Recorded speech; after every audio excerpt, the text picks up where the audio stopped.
headed to Seagrove Orchids in Seagrove, North Carolina. Seagrove is home to this orchid store, which it has specialty orchids, many of them, and they also have many beautiful pottery shops. It's a very quaint town and well worth the visit. This is located in central North Carolina near Asheboro. It's about 45 minutes from me. Let's go. Hey, I'm Linda with Seagrove Orchids. So glad that you visited today. Stanhopea, bird of prey. The Stanhopeas always make these pendant flower stems. That's why the baskets are very, very valuable in culture to these. This guy will be open hopefully by tomorrow. We could use a little sun and a little bit of heat. And this is Stanhopea species that I'm holding onto this pollen right now because as soon as one of these opens, we'll make a hybrid with this.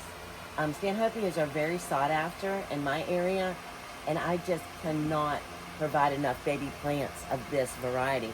So hopefully this will be my first Stanhopea cross to take. And the flowers are so good. I love that.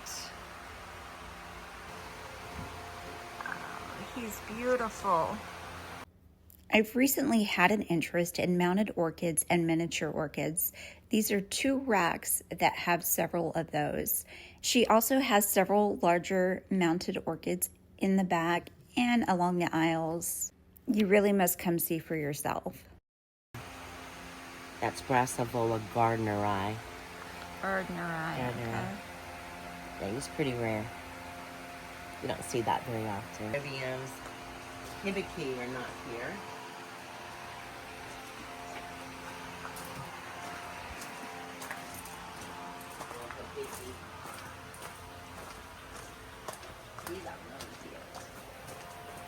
Okay.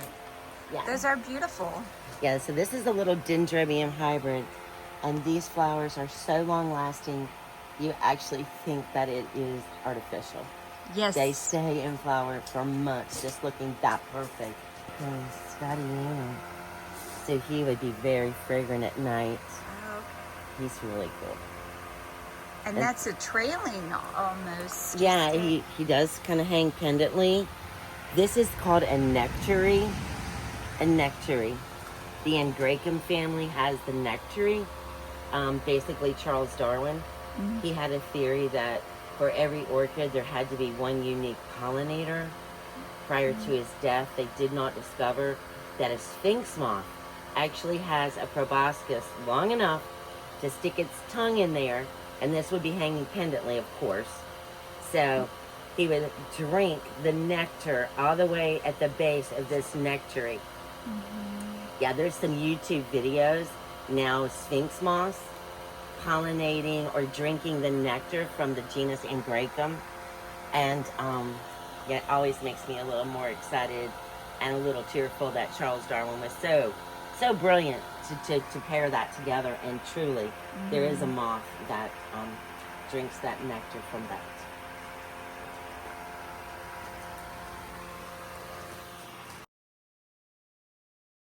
Along the aisles are mounted orchids, and look at these beauties. I mean, just so many beautiful flowers in bloom, so many different varieties. Ugh. This is called the Dove Orchid. Oh, look at that, cute. Oh. And this is very fragrant. It smells a little like baby powder. Yeah. How would you describe this smell?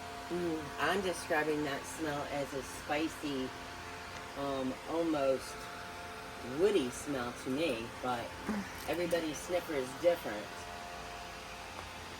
Oh yeah, I can smell that, yeah. Yeah, a little like cedary. Spicy. Very beautiful. And these are the seedlings? Yes, ma'am. So plenty of seedlings here.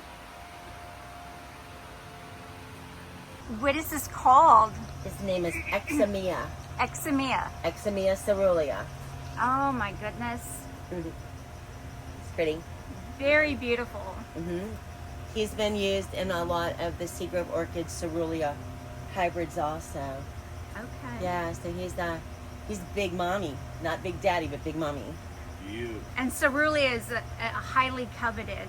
Well, yeah, still today it is. That powdery lavender lip in the orchid world, this is considered blue. So it's called cerulean. Very beautiful. Yes, ma'am. And do you think the flower is like 12 inches wide? No, I think it's more like 9. 9. Yeah. Wow. Yeah, I'll bring it closer. I'll come out. So you guys. I think I got it. Okay. I think I got it. Cerulean blooms too. Oh, don't film that. Okay. Yeah. Oh, it smells home. Yeah. Yeah. So nice. So, my hopeful cross, I'm going to try to remove this anther cap and see if my pollen is still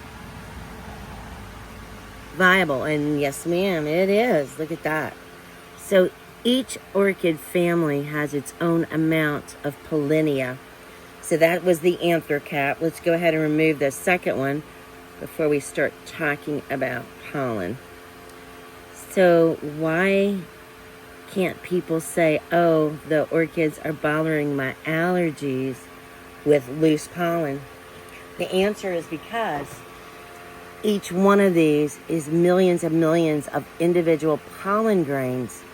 And so orchids make these tiny pollen sacs.